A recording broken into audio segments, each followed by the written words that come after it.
Halo semua Sobat Indofakta. Kali ini kita akan membahas tentang negara Turkmenistan. Negara ini memang begitu tertutup. Konon katanya negara ini bahkan lebih tertutup apabila dibandingkan dengan negara Korea Utara.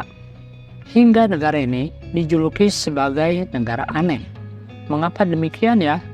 Nanti akan dijelaskan di video kali ini. Di balik itu semua, ternyata kotanya begitu megah. Ada banyak hal unik dan menarik yang perlu kamu ketahui. Untuk itu, kita akan terbang ke Turkmenistan. Menurut bukti arkeologis, daerah Turkmenistan ini dulunya dijadikan sebagai titik transit bagi para suku pengembara, kira-kira pada tahun 2000 sebelum Masehi. Pemberitaan awal baru ada sejak berdirinya Kekaisaran Persia Achaemenid sekitar tahun 550 sebelum Masehi. Selanjutnya pada abad ke-7 Kekhalifahan Rashidin melakukan invasi dan menaklukkan wilayah tersebut. Lalu pada tahun 1884 Kekaisaran Rusia mulai menguasai wilayah ini. Selanjutnya Kekaisaran Rusia ini berganti nama menjadi Uni Soviet pada tahun 1922. Kemudian wilayah ini dinamai dengan Republik Sosialis Soviet Turkmenistan. Kemudian pada saat Uni Soviet mulai runtuh, lalu Turkmenistan ini menyatakan diri sebagai negara merdeka pada tanggal 22 Agustus 1990 yang bertahan hingga saat ini. Berikut ini adalah 14 fakta negara Turkmenistan. Tapi sebelumnya, buat kamu yang belum subscribe, silakan subscribe terlebih dahulu, sehingga kamu tidak akan tertinggal dengan info-info menarik lainnya dari channel Indofakta ini. Profil negara. Negara ini bernama lengkap Republik Turkmenistan. Kepala negaranya adalah presiden, yang juga menjabat sebagai kepala pemerintahan. Kota Ashgabat adalah ibu kota negara Turkmenistan. Kota ini dijuluki sebagai kota marmer putih. Secara geografis, Turkmenistan berada di benua Asia bagian tengah. Di selatan utara berbatasan dengan negara Uzbekistan dan Kazakhstan. Kemudian di sebelah selatan ada Iran dan Afghanistan. Di sebelah timur ada negara Afghanistan dan Uzbekistan. Selanjutnya di sebelah barat ada Laut Kaspia. Luas wilayah Turkmenistan ini adalah 491.210 km persegi. Jumlah penduduknya di kisaran 7 juta jiwa. Mayoritas penduduk di sana beragama Islam atau sekitar 93%. Penduduk yang beragama Kristen sekitar 6%, sisanya menganut agama lainnya. Etnis Turkmenistan sekitar 85%. Kemudian etnis Uzbekistan sekitar 6%, dan selanjutnya etnis Rusia sekitar 5%. Bahasa resmi di negara tersebut adalah bahasa Turkmenistan. Turkmenistan ini termasuk ke dalam negara berkembang. Perekonomiannya bergantung kepada tambang minyak bumi dan gas alam, pengolahan makanan, industri petrokimia, dan industri tekstil. Ekspor terbesarnya adalah kepada negara Cina, Uzbekistan, dan Turki. Mata uang di negara Turkmenistan ini adalah manat Turkmenistan, di mana satu manat adalah sekitar 4.300 rupiah. Kehidupan di Turkmenistan. Turkmenistan mempunyai arti tanah orang Turki. Dulu, orang Turki adalah bangsa nomaden atau pengembara. Jadi, negara-negara yang berakhiran stan seperti Turkmenistan, Kazakhstan, ataupun Uzbekistan ini menandakan apabila mereka itu masih satu kerabat dengan orang Turki. Negara Turkmenistan ini adalah negara yang begitu tertutup, sehingga sangat jarang dikunjungi oleh wisatawan mancanegara. Angka kemiskinan itu berada sekitar 8,6%. Kemudian gaji UMR di sana sekitar 1.160 manat per bulan atau sekitar 5 juta rupiah per bulan. Lumayan besar juga ya. Sekitar 80% dari total tenaga kerja bekerja kepada negara, baik itu sebagai PNS atau bekerja di BUMN. Sedangkan sisanya bekerja pada perusahaan swasta. Presiden aneh. Turkmenistan pernah mempunyai presiden yang begitu aneh, yang bernama Sapar Murad Niyazov. Presiden pertama ini menjabat sejak tahun 1990 hingga 2006. Hal yang aneh dan unik dari orang ini adalah seperti berikut ini. Yang pertama, dia membangun patung dirinya sendiri dengan ketinggian 75 meter yang dilapisi dengan emas. Lalu yang kedua, dia melarang sesuatu yang tidak disukainya. Misalkan anjing itu dilarang karena dia tidak menyukai bau anjing. Kemudian dilarang merokok karena dia sudah tidak merokok. Selanjutnya dia juga melarang opera balet sirkus karena dinilai suaranya terlalu berisik. Kemudian yang ketiga, dia juga mengganti nama bulan. Seperti Januari diganti menjadi Turkmenbashi yang berarti pemimpin bangsa Turkmen. Kemudian bulan Februari diganti menjadi Bayda yang berarti bendera Turkmenistan. Bulan Maret diganti menjadi Nowruz yang berarti tahun baru Persia yang diperingati pada bulan Maret. Kemudian bulan April diganti menjadi Gurban Sultan yang merupakan nama dari ibu Niyazov.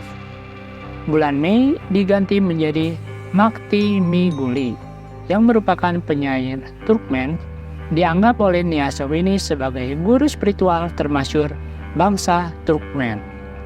Selanjutnya bulan Juni diganti menjadi August, tokoh semi mitologis pendiri bangsa Turkmen. Bulan Juli diganti menjadi Gorkut, pahlawan dalam wiracarita Turkmen. Bulan Agustus diganti menjadi Alp Arslan, Sultan kedua Kesultanan Seljuk Raya. Bulan September diganti menjadi Ruhnama, buku Niyazov yang dianggap sebagai panduan rohani bangsa Turkmen. Bulan Oktober diganti menjadi Garasi Sil. Kemerdekaan Hari Kemerdekaan Turkmenistan itu dirayakan pada bulan Oktober. Selanjutnya bulan November diganti menjadi Sanjar yang berarti pemimpin terakhir Kekaisaran Seljuk. Bulan Desember diganti menjadi Mitara Klik yang berarti kenetralan, di mana Turkmenistan ini menempatkan dirinya sebagai negara netral dan hari netralitas itu diperingati pada bulan Desember. Selanjutnya kita akan membahas buku ajaib dengan judul Ruhnama, yang mana menggantikan nama dari bulan September. Ruhnama ini berarti buku jiwa atau rohani. Buku yang ditulis oleh Presiden Niyazov ini berisikan nasihat-nasihat, puisi, dan sejarah dari Turkmenistan. Buku ini dijadikan sebagai kitab suci dan menyaingi Al-Quran. Jadi begini ceritanya. Semua jenjang pendidikan di sana mulai dari SD hingga perguruan tinggi diwajibkan untuk membaca dan menghafal buku tersebut. Dan saat itu mata pelajaran fisika kemudian dihapus sebagai gantinya karena dianggap kurang penting. Yang lebih mengherankan lagi, buku tersebut wajib dipajang di masjid-masjid ataupun di gereja. Kalau ada yang menolak, maka pengurusnya tersebut bisa ditangkap, kemudian tempat tersebut akan dibongkar karena dinilai sebagai penistaan agama. Buku ini juga diperlakukan menyamai kitab suci Al-Quran. Selain itu, buku ini wajib disertakan di setiap pertanyaan-pertanyaan di dalam tes, baik itu di tes PNS, ujian kelulusan siswa, ataupun wawancara kerja, dan juga tes saat membuat SIM atau surat izin mengemudi. Hal unik lainnya, pada tahun 2005, Presiden Niyazov ini meluncurkan satelit ke luar angkasa. Lalu buku Ruhnama tersebut dimasukkan ke dalam satelit ini, yang mana akan mengorbit bumi sekitar 150 tahun ke depan. Akhirnya, buku ini juga dihapus dari kurikulum sekolah setelah Presiden Nyasov meninggal pada tahun 2006. Diktator. Negara Turkmenistan ini dianggap sama dengan negara Korea Utara, di mana presiden berhak mengubah konstitusi negara tanpa melalui persetujuan badan legislatif. Pembatasan dan aturan. Sebagai negara yang dipimpin oleh diktator, maka ada aturan dan pembatasan ketat di negara tersebut. Yang pertama adalah akses internet. Pemakaian internet di sana sangatlah dibatasi oleh negara. Warga di sana dilarang mengakses website luar negeri ataupun media sosial juga mendapatkan diblokir di sana. Kecepatan internet di sana hanyalah sekitar 0,5 Mbps atau yang merupakan paling lambat dari 224 negara di dunia. Selanjutnya yang kedua, nama anak tidak boleh ke barat-baratan. Jadi nama anak itu haruslah nama lokal. Yang ketiga, kaum wanita dilarang mengecat rambutnya atau memakai aksesoris kecantikan. Kaum wanita juga tidak boleh menyetir kendaraan. Kemudian yang keempat, tentang pakaian. Kaum wanita di sana dilarang mengenakan celana panjang atau rok, dan sebagai gantinya harus memakai dress panjang. Di sana cukup banyak yang mengenakan pakaian tradisional. Yang kelima, aturan bagi kaum pria. Pria yang masih muda tidak boleh berjanggut. Janggut baru diperbolehkan apabila telah menginjak usia sekitar 70 tahun ke atas. Selain itu, pria tidak boleh memiliki rambut panjang atau gondrong. Mobil. Hal unik lainnya adalah aturan mengenai warna mobil. Di sana, mobil berwarna hitam itu tidak diperbolehkan. Dari data yang ada, 90% warna mobilnya adalah putih. Karena sebagian besar warna mobil yang dijual oleh dealer di sana berwarna putih.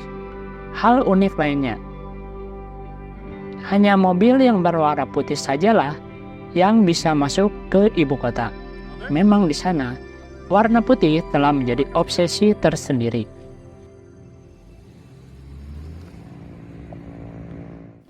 Marmer putih. Ibu kota negara Turkmenistan adalah kota Ashgabat, yang juga dijuluki sebagai marmer putih karena semua bangunan di kota tersebut dibuat dari batu marmer berwarna putih. Indah sekali, bukan? Monumen-monumen di sana juga menggunakan marmer putih. Penduduk di kota ini sekitar 1 juta jiwa. Sepi. Kira-kira mengapa ibu kota Turkmenistan ini begitu sepi walaupun mempunyai penduduk sekitar 1 juta jiwa? Yang pertama, kota yang megah dengan bangunan dari marmer putih tersebut mempunyai harga yang begitu mahal, sehingga tidak banyak orang yang sanggup untuk membeli bangunan ataupun apartemen di sana. Kemudian yang kedua, karena cuacanya di sana begitu panas. Saat musim panas tiba, suhu udara di sana bisa mencapai 47 derajat Celcius, sehingga kebanyakan warga lokal lebih memilih untuk berdiam diri di rumah masing-masing ataupun di apartemen. Yang ketiga, trotoar di sana tidak ramah pejalan kaki, sehingga para penduduk memilih naik mobil pada saat pulang dari kantor ke rumah. Lalu yang keempat, penduduk kelas menengah tidak tinggal di pusat kota ini karena mereka lebih memilih untuk tinggal di pedesaan ataupun di pinggiran kota. Karena harga yang begitu mahal untuk bisa tinggal di ibu kota tadi. Itulah penyebab kota ini mengapa bisa begitu sepi. Panas. 70% dari wilayah negara ini adalah gurun, yaitu gurun Karakum. Dalam bahasa Turki berarti pasir hitam. Gurun ini adalah gurun terkering di dunia. Curah hujan di sana sekitar 12 mm per tahun. Sehingga pada saat musim panas, cuacanya bisa menjadi begitu panas. Gerbang neraka terletak di gurun Karakum dekat kota Derweze, yaitu Darvaza Gas Crater atau pintu gerbang neraka. sebuah lubang dengan diameter 60 meter dan kedalaman 30 meter yang diselimuti oleh api, di mana api tersebut tidak pernah padam sejak tahun 1980 hingga saat ini. Sebenarnya api ini berasal dari gas alam yang berada di dalamnya. Menurut para ahli geologi, kawah tersebut tercipta pada tahun 1960-an. Kemudian sengaja dibakar pada tahun 1980 untuk mencegah emisi gas beracun terbang ke udara. Yang menjadi misterinya adalah bagaimana proses terjadinya kawah tersebut. Sehingga ada mitos yang mengatakan apabila tempat ini adalah gerbang menuju neraka. Kaya. Negara ini mempunyai sumber alam yang begitu kaya, di mana pendapatan ekspornya bisa mencapai 90% lebih, yang mana berasal dari produk minyak bumi dan gas alam. Dengan cadangan gas alam keempat terbesar di dunia. Sehingga harga bensin di sana termasuk salah satu yang termurah di dunia, di mana harga 1 liter bensin RON 95 adalah sekitar Rp6.500 saja. Murah sekali bukan? Sehingga negara ini bisa membangun kota dari marmer putih yang begitu megah. Karpet dan kuda. Karpet atau permadani Turkmenistan ini telah dikenal sejak lama. Mereka dulunya adalah bangsa nomaden, yang mana hidup dengan beternak. Hewan ternak seperti domba kemudian diambil bulunya, selanjutnya dibuat menjadi karpet yang dijual kepada bangsa lainnya. Biasanya mereka duduk di karpet untuk bersantai-santai bersama keluarga. Mereka lebih suka duduk di karpet daripada duduk di kursi. Karpetnya seperti ini kira-kiranya. Cantik sekali bukan? Kemudian kuda, yang adalah juga simbol orang nomaden. Dulu digunakan sebagai sarana untuk transportasi dan berburu. Ras kuda Turkmenistan ini bernama Akal Teke. Dikenal juga sebagai ras kuda tertua di dunia. Untuk menghormati karpet dan kuda, negara ini membuat khusus hari libur untuk keduanya, yaitu Hari Karpet Permadani dan juga Hari Kuda. Wisata di Turkmenistan. Sebelumnya telah dikatakan apabila negara ini begitu tertutup, sehingga sangat sedikit turis asing yang mau berwisata ke sana. Sekitar 15.000 wisatawan yang berkunjung ke sana di setiap tahunnya. Selanjutnya kita akan melakukan explore lebih dalam lagi mengenai negara ini. Yang pertama, kita akan berkunjung ke kota kuno Nisa. Dulunya kota ini merupakan kota perdagangan di Kekaisaran Parthia. Kota ini hancur karena gempa bumi, kemudian mulai ditinggalkan oleh penduduknya sekitar tahun 100 sebelum Masehi. Beginilah kira-kira penampakan kota kuno Nisa. Kota ini juga telah dimasukkan ke dalam situs warisan dunia UNESCO.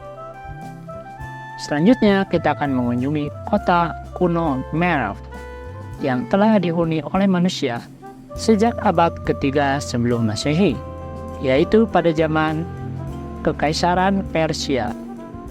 Selanjutnya tahun 1221, bangsa Mongol mulai menyerang kota tersebut dan membantai sekitar 700.000 orang di dalamnya. Kota ini juga termasuk salah satu situs warisan dunia UNESCO. Kemudian kita akan mengunjungi kota kuno Konye Urgens, yang merupakan runtuhan ibu kota Kawarisem, di mana ada menara Kutluk Timur dengan tinggi 60 meter. Kota ini juga hancur setelah mendapatkan serangan Mongol pada tahun 1221 dan 1373. Kemudian kita akan mengunjungi daerah wisata Al-Fasa di kota Turkmenbasi. Komplek wisata di sana begitu megah, yang berada di tepi laut Kaspia. Bagus sekali bukan? Di sini juga ada banyak penginapan dan villa buat kamu berlibur. Selanjutnya, kita akan kembali ke kota Ashgabat untuk berjalan-jalan di sana.